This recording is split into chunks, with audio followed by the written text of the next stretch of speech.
आदाब, खास बात उत्तर प्रदेश में आपका इस्तकबाल करते मैं हूं आपके साथ सना वारिस। करेंगे खबरों की शुरुआत। सबसे पहले नजर हेडलाइंस पर। मगरबी यूपी के मेरठ और शामली समेत 20 अजला में पंचायत इलेक्शन के तीसरे मरहले की वोटिंग खत्म। पोलिंग सेंटरों पर उड़ी कोरोना गाइडलाइंस की धज्जियां, लंबी कतारों में जिस्मानी दूरी, नदारत। इलाहाबाद के मोहम्मद रफीक ने आला इंसानी खिदमात की कायम की मिसाल। अपने एम्बुलेंस से मुफ्त में मरीजों को पहुंचा रहे हैं अस्पताल। एक फोन कॉल पर जरूरतमंदों तक पहुंचने की करते हैं कोशिश। ज़कात की रकम कोरोना वबा से लड़ने में करें खर्च। लोगों को फराहम कराएं ऑक्सीजन। कानपुर के शहर काजी ने दौलतमंद मुसलमानों से की अपील।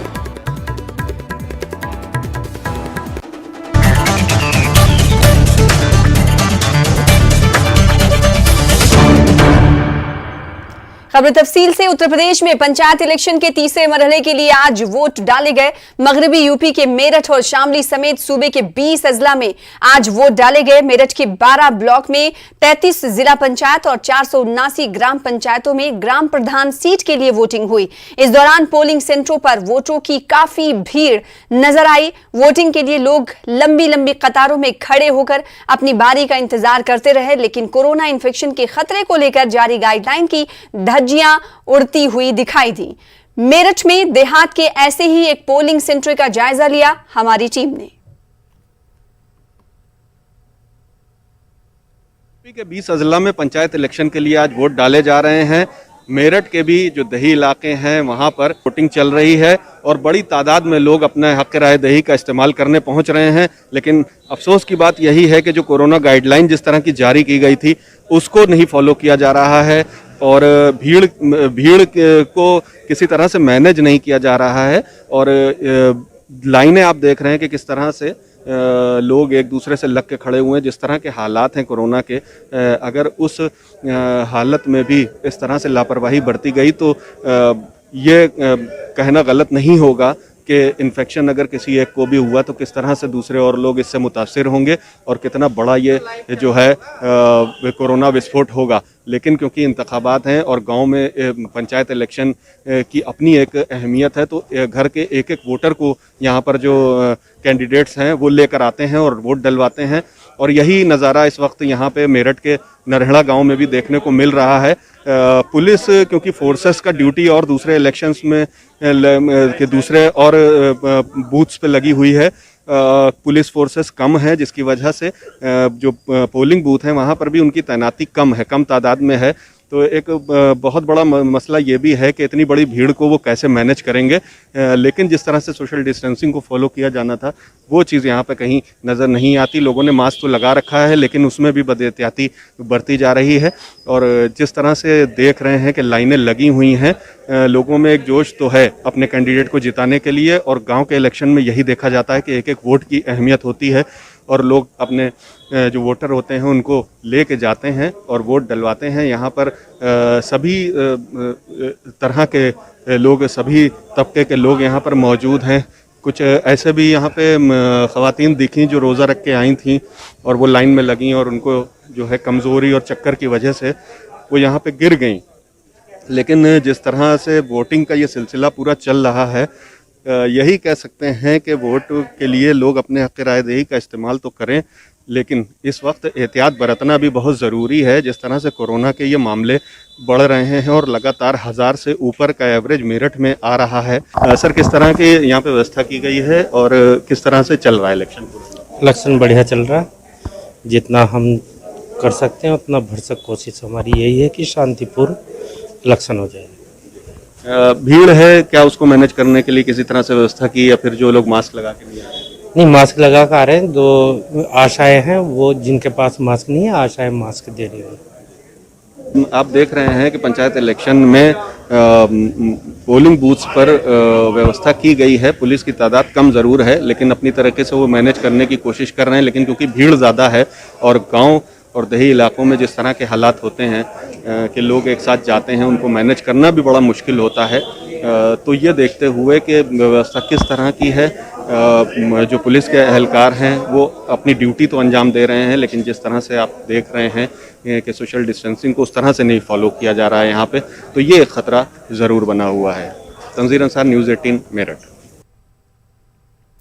तो आज शाम तक आपको बता दें कि पोलिंग जारी रही और पोलिंग का इख्तिताम हुआ, जिसकी रिपोर्ट हमारे नुमाइंदे हम तक लेकर आए। फिलहाल आगे बढ़ लेते हैं। कोरोना की जानलेवा माहौल में बाज अफराद फरिश्ता बनकर लोगों के सामने आ रहे हैं। इलाहाबाद के मोहम्मद रफीक ने मजहबी तफरीक से ऊपर उठकर आला इंसानी कदरों की एक ऐसी ही मिसाल कायम की है। मोहम्मद रफीक ऐसे लोगों के लिए एक सहारा बनकर सामने आए हैं जिनके अपने लोगों ने कोरोना की वबा में उनको तन्हा छोड़ दिया है। देखिए इस हवाले से हमारी खास रिपोर्ट। इलाहाबाद की गंगा जमनी तहजीब ने एक बार फिर अपने आप को साबित कर दिया है। ऐसे में जबकि कोरोना ने हर तरफ से तबाही मचा रखी है, मोहम्मद रफीक उर्फ फैजुल बेसहारा लोगों के लिए फरिश्ता बनकर सामने आए हैं। मोहम्मद रफीक ने अपनी एम्बुलेंस कोरोना मरीजों के लिए वक्फ कर दी है। उनकी एम्बुलेंस कोरोना से मुतासरा मरीजों और उससे फौत हो जाने वाले अफराद के लिए बिल्कुल मुफ्त है। मोहम्मद रफीक का कहना है कि इस काम को वो इंसानी फरीजा समझकर अंजाम दे रहे हैं। ये काम तो हम कर रहे हैं 20 साल से, मगर हम 10 से जो हैं ये बता तो रहे हैं कि जैसे कि आम जनता दिया पैसा 200-500 जो दिया महीने में इकट्ठा हो गया, डला लिया, ड्राइवर को दे दिया। इससे पहले आप टाली से? हाँ, टाली से करते थे, उससे कोई पैसा नहीं लेते थे। तिरही हुआ, भंडारा हुआ, मिलाद हुआ, पानी पिलाना हुआ, टाली पे कहीं पानी चला जाए पानी घर घर देना हुआ, ये सब काम मेरा समाज सेवा। तो हाँ, फ्री देते हैं। कब्रिस्तान पहुंचाना हुआ, शमशान घाट पहुंचाना हुआ, सबका काम मैं करता हूँ। मोहम्मद रफीक अपनी एम्बुलेंस से कोरोना मरीजों को न सिर्फ अस्पताल तक पहुंचा रहे हैं, बल्कि डेड बॉडीज को शमशान घाट तक पहुंचाने का काम भी कर रहे हैं।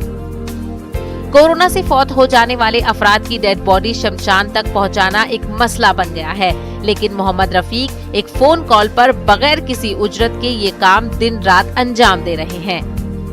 उनकी इस गैर मामूली इंसानी खिदमत का एतराफ दूसरे फिरके के अफराद दिल खोल कर रहे हैं। लेता है ऐसे, हम सुबह से कई एम्बुलेंस वालों को फोन किया और वो काफी पैसा मांग रहे थे, लेकिन कोई मिल नहीं रहा था। तो हमारे मित्र हैं धीरज शाह, उन्होंने उनका नंबर दिया, हमने उनसे बात कही तो ये निस्वार्थ भाव से यहाँ तक लाके मिट्टी पहुँचाई और पैसा लेने को तैयार नहीं था। मोहल्ले में समझ लीजिए ये हमेशा हम लोग देखते हैं, कोई भी काम होता है ये हमेशा आगे रहते हैं। ये ऐसे व्यक्ति हैं, कोई वैन कोई कार्यक्रम भंडारा होता, कोई चीज़ भी अपने हाथ से पूरी व्यवस्था करवा देते, पानी लगाते हैं और सफाई है सब अभियान ये टाली ले करवाते हैं, हम लोग सामने देखते हैं। उनको डेड बॉडी को ये ले जाते हैं, कोई चार्ज नहीं लेते हैं। और कोविड को चलते हुए इतना लोग कष्ट में हैं, डॉक्टर ओटीपी नहीं देख रहे हैं, लेकिन इस समय में अगर फिजूल में ऐसा काम करते हैं तो बहुत अच्छे व्यक्ति हैं। ऐसा देश के हर नागरिक को करना चाहिए। मसाइब और मुश्किलात के इस दौर में मोहम्मद रफीक परेशान हाल लोगों के लिए उम्मीद की एक किरण बनकर सामने आए हैं। किसी जमाने में ट्रॉली रिक्शा चलाने वाले मोहम्मद रफीक अब एम्बुलेंस के जरिए लोगों को मुफ्त इंसानी खिदमत मुहैया करा रहे हैं। मायूसी और महरूमी के इस माहौल में मोहम्मद रफीक लोगों के लिए एक ऐसा सहारा बन गए हैं जिस पर तमाम फिरके के अफराद का एतमाद हासिल है। न्यूज़ 18 उर्दू के लिए इलाहाबाद से मुश्ताक आमिर की रिपोर्ट। उत्तर प्रदेश में कोरोना और बीमार मरीजों को ऑक्सीजन की कमी से जिस तरह से तस्वीरें सामने आ रही हैं और मौत के आंकड़े लगातार बढ़ रहे हैं, जिसमें खासकर गरीब तबके के लोग इलाज के लिए और ऑक्सीजन के लिए भटक रहे हैं और लगातार आंकड़े बढ़ रहे हैं। आज कानपुर में शहर काजी मौलाना साकिब अतीब मिसबाही ने ऐलान किया कि मुस्लिम समाज के ऐसे लोग जो मुतमव्विल हैं और इस पाक महीने में रमजान के वक्त ज़कात की रकम की अदायगी की जाती है, उसे इस महामारी के वक्त लोगों के लिए ऑक्सीजन मुहैया कराने में इस्तेमाल किया जाए। इस पर समाजी तंजीमें भी आगे बढ़कर सामने आई हैं और इस काम के लिए शहर में लोगों तक इस पैगाम को पहुंचाने के लिए अपने अपने नुमाइंदों को लगाया गया है। रमज़ान के बाबरकत महीने में लोगों से सबसे पहले ये करते हैं कि कहते हैं कि आप जो है रमज़ान के महीने में खूब इबादतें करें और अपनी जानों को महफूज फरमाएं। जो गाइडलाइन है उस पर आप अमल करें और लोग अमल भी कर रहे हैं गाइडलाइन पर। एक अच्छा रिज़ल्ट सामने आ रहा है, धीरे धीरे जैसे जैसे अमल करते रहेंगे। और जो लोग रमज़ान में एक दूसरे की मदद करते थे, यतीमों की, बेवाओं की। और जो मरीज़ हैं आज के दौर में कोरोना के, तो जहाँ ऑक्सीजन नहीं है वहाँ वो लोग मदद करने पहुँचे। पूरे देश में फैली हुई है और ख़ास करके उत्तर प्रदेश में बहुत इसकी स्थिति खराब है। और लखनऊ के बाद अब कानपुर में भी बड़ी स्थिति खराब है। आए दिन लोगों की मौत हो रही है। तो इसको देखते हुए कुल हिंद जमीयतुल आवाम के बैनर तले शहर काजी साहब के नेतृत्व में ये ऐलान किया गया है कि शहर काजी साहब ने कहा कि ज़्यादा से ज़्यादा, क्योंकि रमज़ान का महीना चल रहा है, इस पाक महीने के अंदर, बरकतों वाले महीने के अंदर ज़्यादा से ज़्यादा लोगों की मदद तो यूँ भी करा। स्पेशल पुलिस ऑफिसर एसपीओ की कारकुनान ने आज शहर के मुख्तलिफ इलाकों में समाजी तंजीमों के नुमाइंदगान के साथ मिलकर मास्क और सैनिटाइजर तकसीम किए। उन्होंने कहा कि मुल्क पर जो कुदरती आफत आई है, इसमें अवाम को बेदार करने और इस बीमारी के तय इन्हें समझाने और बचाव के तरीक़ेकार बताने के लिए हमने कमर कसी है और लोगों को समझा रहे हैं कि अपनी हिफाजत किस तरह की जा सकती है। उन्होंने कहा कि स्पेशल पुलिस ऑफिसर की ये टीम हमेशा ऐसे ही मौके पर काम करती है जब पुलिस को उनके ताउन की जरूरत होती है। आज पुलिस आपदा की टीम ने और एसपीओ ने और विशेष अधिकारियों ने मिलकर ये अभियान चलाया है कि जिनके पास मास्क नहीं है उन लोगों को हमने मास्क देना है और साथ में ये भी समझाना है कि बिना जरूरी काम के घर से बाहर ना निकलें, हाथों को सैनिटाइज वगैरह करें और अपने जाकर और भी लोगों को आप जाकर के बताएं कि भाई घर से निकल रहे हो तो मास्क पहन के निकलेगा। बच्चों को समझाया कि बच्चे घर से बाहर कम निकलें और सारी ज़रूरत हम फैला रहे हैं। ये अभियान हमारा हमेशा चलता रहेगा। पिछले लॉकडाउन में भी हम लोगों की टीम ने बहुत ही ये काम किया। ना हम दिन देखते, ना रात देखते, ना बरसात देखते, ना धूप देखते हैं, फिर भी इस अभियान में हम लोग लगे रहते हैं। और हम ये चाहते हैं जितनी भी पब्लिक है हमारा संदेश पहुँचे उन लोगों के पास कि बिना मास्क के घर से बाहर ना निकलें, क्योंकि ये महामारी बहुत जल्दी फैल रही है और कुछ नहीं देख रही है कौन क्या है क्या नहीं है। अलीगढ़ में कोरोना के मरीजों की तादाद में मुसलसल इजाफा हो रहा है। इसी के साथ ऑक्सीजन की अदम फराहमी की वजह से लोगों की टूटती सांसें सभी को बेचैन कर रही हैं। कोई दिन ऐसा नहीं जाता जब अस्पतालों में हंगामी सूरत हाल ना हो। सभी का एक ही इल्जाम होता है कि ऑक्सीजन की कमी की वजह से उनके मरीज की मौत हुई। आज अलीगढ़ के दीनदयाल अस्पताल में एक खातून अपनी 2 बेटियों के साथ रोती बिलखती इंतजामिया को जिम्मेदार ठहराती नजर आई। मुतासरा खातून और उसकी बेटियों का यही इल्जाम था कि उसके शौहर और वालिद को अगर वक्त इलाज मिलता तो आज हालात कुछ और होते। हंगामे की इतला पर पहुंची पुलिस भी इन्हें समझाने और दिलासा देने के अलावा कुछ नहीं कर सकी। ऐसे ही मामले रोज रोनमा हो रहे हैं, लेकिन कहीं किसी की कोई जवाबदेही नहीं बन रही। मेरे पापा को यहाँ पे एडमिट कराया गया था, परसों एडमिट हुए मेरे पापा यहाँ पे। मेरे पापा का कोविड था यहाँ पे, तो यहाँ पे उन लोगों ने टेस्ट कराया था तो रिपोर्ट नहीं आई थी। तो पापा को दिखाया था डॉक्टर आर कुमार को, उन्होंने एक्सरे किया था तो उन्होंने बता दिया था कि ना कोविड है पापा को। तो इनको यहाँ पे एडमिट कराया। हम लोग परसों पूरा दिन घूमते रहे पर एडमिट यहाँ पे नहीं हुआ। फिर किसी भी तरीके से एडमिट कराया और हम लोग कंटिन्यू कांटेक्ट करते अपने पापा से, फोन करते थे कि पापा ठीक हो कि नहीं ठीक हो, लेकिन उनकी ऑक्सीजन उनको नहीं दी गई, बिल्कुल भी नहीं दी गई। एडमिट 3 दिन से उनको ऑक्सीजन नहीं दी जाएगी। मैंने लगवाई था ऑक्सीजन, मैंने लगवाया था, इसने लगवाई देखे सामने। मेरे पापा को किसी ने नहीं देखा, अंकल किसी ने नहीं देखा। क्या दवाई दे रहे हैं कुछ पता नहीं चल रहा अंकल। मेरे बस ये कह रहे ठीक है, दूर से जाने भी नहीं देते, दवाइयाँ भी नहीं बता रहे, अभी भी नहीं जाने दे रहे कि अभी ऑक्सीजन पर अंकल मेरे पापा की जब फोन अभी आया कि अंकल की सीरियस तबीयत है, मैं दौड़ी चले आए और इनकी बॉडी नीली पर रखी है। अंकल नीली क्यों पड़ी है? कोरोना के इस दौर में इंसानियत का जज्बा रखने वाले अफराद मदद का हाथ बढ़ा रहे हैं। इसी बीच महाराष्ट्र के नागपुर के रहने वाले प्यारे खान लोगों के लिए उम्मीद की किरण बनकर सामने आए हैं। प्यारे खान ने अपने वसाइल का भरपूर इस्तेमाल करते हुए कोरोना मरीजों की जान बचाने का काम किया है।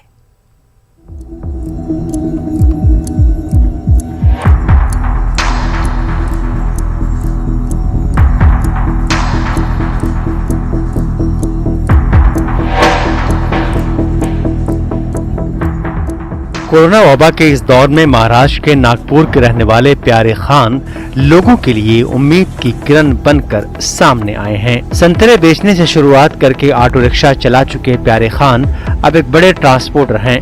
मुश्किल की इस घड़ी में प्यारे खान ने कोरोना मरीजों की मदद के लिए एक हफ्ते में 85 लाख रुपए खर्च किए। उन्होंने मरीजों की जान बचाने के लिए 400 मीट्रिक टन ऑक्सीजन को अस्पतालों तक पहुंचाने का काम किया है। मैं साहब क्या गया और फिर देखा कि यहाँ टैंकर ही नहीं थे। अब टैंकर नहीं तो लिक्विड ही नहीं ला सकते थे हम। ऑक्सीजन लाना है तो उसके लिए टैंकर, तो फिर मैंने पैन इंडिया सर्च किया। मेरे पूरे इंडिया में ऑफिसेस है, तो मैंने अपने चेन्नई ऑफिस से बात की। वहाँ पे फिर उन्होंने कुछ मेरे को एक वसीम चेक करके उन्होंने मेरे को टैंकर्स वहाँ से हम लोग ने की। हाँ, इतना है कि उस व्यक्ति को हमने 4 गुना पैसा ज़्यादा दिया। तो आज नागपुर में तकरीबन 14 टैंकर चल रहे हैं, और जिससे आज नागपुर की स्थिति बहुत अच्छी है। एक समय ऐसा था कि यहाँ के हालात ऑक्सीजन को लेकर बहुत ज़्यादा खराब थे और काफ़ी लोग मर सकते थे। प्यारे खान एक बड़े ट्रांसपोर्टर हैं। उनके पास 300 ट्रक हैं। 400 करोड़ रुपए कीमत की कंपनी के मालिक प्यारे खान करीब 2000 ट्रकों का नेटवर्क बखूबी चलाते हैं। इनकी कंपनी के दफातर नेपाल, भूटान और बांग्लादेश में हैं। अस्पतालों में ऑक्सीजन सप्लाई के लिए इन्होंने सरकार से कोई मदद नहीं ली और सारा खर्च खुद ही बर्दाश्त कर रहे हैं। रमजान के इस मुकद्दस महीने में ज़कात और अतिया देने की नीयत से वो मुसलसल मैदान अमल में मुतहर्रिक हैं। प्यारे खान अभी तक नागपुर समेत दीगर जगहों पर अस्पताल में ऑक्सीजन सिलेंडर की सप्लाई कर चुके हैं। उनकी इस पहल में एम्स समेत दीगर बड़े अस्पतालों में 50 लाख रुपए की कीमत के 116 ऑक्सीजन के कंटेनर्स शामिल हैं। अभी तक तकरीबन 350, 400, 450 टन के आसपास हम लोग ने गवर्नमेंट इसको दे चुके हैं। अंदाजन हमारे को तो पूरा 1 करोड़ रुपए के आसपास खर्चा आया है। तो अभी उसका कुछ बिलिंग हमने निकाला नहीं है। अभी हमने कुछ 70-80 लाख रुपए तो दे दिए, बाकी जब बिल आएगा तो तब पता चलेगा। नागपुर के हीरो बनकर उभरे प्यारे खान के वालिद ताज बाग इलाके की झोपड़पट्टियों में रहते थे। प्यारे खान ने 1995 में नागपुर रेलवे स्टेशन के सामने संतरे से अपना कारोबार शुरू किया था। वो ऑटो रिक्शा चलाने के साथ ही ऑर्केस्ट्रा कंपनी में भी काम कर चुके हैं। सख्त मेहनत का आज उन्हें फल मिल रहा है। आज 400 करोड़ रुपए कीमत की ट्रांसपोर्ट कंपनी के मालिक प्यारे खान की कामयाबी की कहानी IIM अहमदाबाद में केस स्टडी का हिस्सा है। Bureau report, news 18 network. फिलहाल इसी के साथ रुकेंगे छोटे से ब्रेक के लिए। जल्द लौटेंगे बिहार की खबरों के साथ। पटना के अस्पतालों में ऑक्सीजन की किल्लत को लेकर रियासती वजीर सेहत मंगल पांडे ने भरोसा दिलाया है कि जल्द ही ऑक्सीजन की किल्लत को दूर कर लिया जाएगा। वजीर सेहत ने कहा कि इससे कबल भी ऐसे हालात आ चुके हैं, लेकिन हिम्मत के साथ उनका मुकाबला किया गया। उन्होंने कहा कि डीएम इस मामले की मॉनिटरिंग कर रहे हैं और जल्द ही किल्लत दूर होगी। पटना में जितने अस्पताल हैं, लगभग अस्पताल में ऑक्सीजन समाप्त हो चुका है। हर लोगों का कहना है कि 1-2 घंटे के लिए ही उनके पास सिलेंडर है। आपूर्ति कब तक बहाल हो जाएगी? मैंने कहा ऐसे समाचार आप लोगों ने कई बार दिखाए पिछले कुछ दिनों में, लेकिन आपने देखा होगा कि जिला प्रशासन पूरी मुस्तैदी के साथ प्रयासपूर्वक हर जगह पे ऑक्सीजन की उपलब्धता सुनिश्चित हो, ये काम लगातार करता आ रहा है। और अभी भी हमारी जिलाधिकारी से बात हुई है। जिलाधिकारी हर जगह पे ऑक्सीजन की व्यवस्था ठीक हो, इसका काम कर रहे हैं। कुछ तो आंकड़ा बनाया होगा ना कि इतना लीटर ऑक्सीजन की जरूरत अमूमन पड़ रही है पिछले कुछ दिनों में। आंकड़े की जो बात है विभाग की तरफ से बताया गया है, लगभग 100 MT से ज़्यादा ऑक्सीजन की आपूर्ति रोज हो रही है और उसको हम लोग हॉस्पिटल में सप्लाई कर रहे हैं। लेकिन कहीं ना कहीं अब जिस तरीके से ऑक्सीजन खत्म हो रहा है, सरकार की कार्यशैली पर भी सवाल उठ रहे हैं कि आखिर सरकार के लोग कर क्या रहे हैं? ऑक्सीजन समाप्त हो जा रहा है, क्या चल रहा है सरकार में? देखिए, धैर्य रखने का समय है और आप देख रहे होंगे ये पूरे देश के अंदर समस्या बनी है।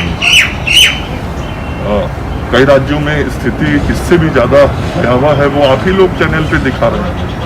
तो अभी निश्चित रूप से एक बहुत ही कठिन समय है जिस समय से हम लोग जूझ रहे हैं, और इस कठिन समय से पार पाना, जो चुनौतियां हैं उसका सामना करना और हर संभव प्रयास करके चुनौतियों को के अंदर जो कठिनाइयां हैं उनको दूर करना। उसमें एक कठिनाई ऑक्सीजन की आपूर्ति है, उसको भी हम लोग नियमित कर रहे हैं।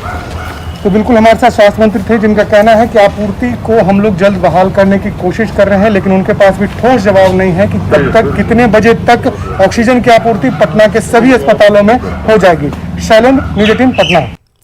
कोरोना के बढ़ते मामलों को देखते हुए छपरा जिला इंतजामिया ने पीर और मंगल को सभी दुकानों को बंद करने के अहकाम जारी किए, लेकिन दुकानदारों ने चोरी से अपनी दुकानें खोली। अब इंतजामिया ने गाइडलाइंस की खिलाफ वर्जी पर उन दुकानदारों के खिलाफ कार्रवाई की है। इंतजामिया ने साहिबगंज इलाके के सभी शॉपिंग मॉल्स को सील कर दिया है। डीएम के हुक्म पर सदर सीओ ने शॉपिंग मॉल्स को सील किया है। कोरोना पर रोकथाम के लिए प्रशासन ने 2 दिनों के दुकान बंदी का ऐलान किया था, लेकिन इसके बावजूद कुछ दुकानें खुली हुई थी। आप देख सकते हैं कि इस मॉल में प्रतिबंध के बावजूद चलाया जा रहा था। प्रशासन ने इसे अभी सील कर दिया है। किस तरह की कार्रवाई हुई है, हमारे साथ सीओ साहब मौजूद हैं, इनसे बात करते हैं। सर, अभी ये सील की गई है मॉल को, क्या इस इलाके में काफ़ी कोरोना है। मोना चौक इस सब में सर का आदेश है कि इसको चोरी छुपे बेच रहे हैं ना, उसको जल्दी सील कर दो। और जैसे ही कोरोना यहाँ जांच किए तो कुछ ऐसा संदिग्ध गतिविधि पाई गई है? संदिग्ध गतिविधि पाई जाएगी, इसे तत्काल में नहीं पाई जाएगी, लेकिन लोगों ने बता रहे हैं, लोग बता ऐसा होता है।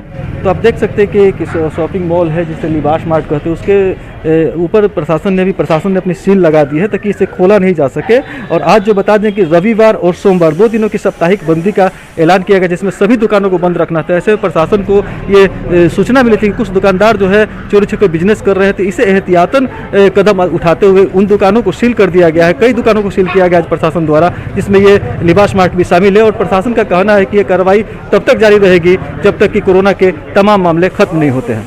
संतोष गुप्ता, न्यूज़ 18, छपरा।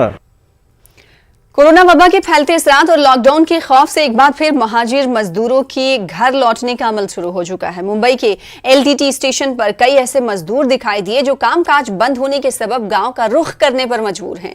मजदूरों के मुताबिक काम बंद होने से जिंदगी गुजारना बेहद मुश्किल साबित हो रहा है। कहाँ जा रहे हो? यहाँ काम करने के लिए आए हैं, और भी काम बंद है तो क्या करें। अभी खाने पीने का वादा हो रहा है, इसके लिए गांव जा रहे हैं भाई। अब यहाँ सिलाई का काम।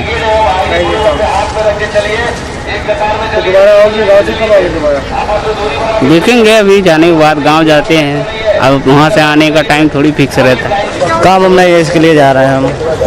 काम क्या करते हैं? सिलाई का काम करता है। मोतिहारी जिला हो गया। उधर कोरोना को लेकर देही इलाकों में इंतजामिया पर अदम तवज्जुही का इल्जाम लग रहा है। बांका के लकडिकोला पंचायत के झिरवा में जब हमारे नुमाइंदे ने लोगों से बात की तो लोगों ने शिकायत की इंतजामिया उन तक पहुंचने में नाकाम रहा है। हमारे नुमाइंदों ने लोगों से जो बातचीत की, आइए आपको दिखाते हैं। अब तक कोरोना महामारी को लेकर बड़े शहरों और मध्यम शहरों की बात होती है, गांव की बात नहीं होती है। जबकि गांव में सर्वाधिक आबादी बसती है। कोरोना संक्रमण को लेकर कितने लोग जागरूक हैं और इसके प्रति यहाँ के जनप्रतिनिधि और जिला प्रशासन के स्थानीय पदाधिकारी क्या करते हैं। अभी हम बांका प्रखंड के लकड़ीकोला पंचायत के झिरवा ग्राम में हैं और यहाँ पे कुछ ग्रामीण लोग भी इकट्ठे हैं। इनसे जानना चाहते हैं कि इनको किस तरह से जागरूक किया जाता है या कोई परेशानी होती है तो किस तरह से सहायता मिलती है। अच्छा बताइए, कोरोना को लेकर आप लोगों को जिला प्रशासन के स्थानीय पदाधिकारी या जनप्रतिनिधि से क्या माने कुछ सहायता या कुछ जागरूकता वगैरह होता है? कहीं कुछ नहीं। क्या मतलब क्या कहना चाहेंगे आप? कुछ नहीं, जिला प्रशासन हो या फिर गांव के मतलब कि ये हो प्रतिनिधि हो, सबको जागरूक होना चाहिए। अच्छा, जागरूक होकर जो है सबको देख रेख करना चाहिए, उसको रिपोर्ट करना चाहिए, उसको कॉन्ट्राइंग जैसे कि जिसको कि संक्रमित हो गया है तो उस संक्रमित आदमी को तो उसी का खो जाए। वो कुछ नहीं, सब अपना अपना जगह पे है, यहाँ कुछ नहीं। अच्छा, कभी सैनिटाइजेशन वगैरह कुछ नहीं हुआ? कुछ नहीं हुआ। जागरूकता के लिए तो यहाँ कोई भी पदाधिकारी आज तक नहीं आया है। जनप्रतिनिधि न कोई जनप्रतिनिधि, वार्ड पंच जितना भी है सब अपने जगह पर है। Nagendra, news 18 network, Banka. उधर छपरा में पंचायत के नुमाइंदे इंतजामी सहूलियात के नाकाफी इंतजाम से मायूस हैं। कोरोना को लेकर लोगों में डर और खौफ का माहौल है, लेकिन इंतजामी सतह पर बरती जा रही लापरवाही से लोग बेहद नाराज हैं। छपरा के साडा पंचायत का जायजा लिया हमारे नुमाइंदे ने। कोरोना के बढ़ते मामलों को लेकर बिहार सरकार अलर्ट है, लेकिन पंचायतों में क्या व्यवस्था है, यह जानने के लिए हम पहुंचे हैं सदर प्रखंड के साढ़ा पंचायत में, जहां के लोगों से हम बात करेंगे, यहां के मुखिया प्रतिनिधि से बात करेंगे और ये जानने की कोशिश करेंगे कि अगर पंचायत के लोग बीमार पड़ते हैं तो किस तरह की उन्हें सुविधाएं मिल रही है। हमारे साथ मौजूद है मुखिया प्रतिनिधि यहाँ के।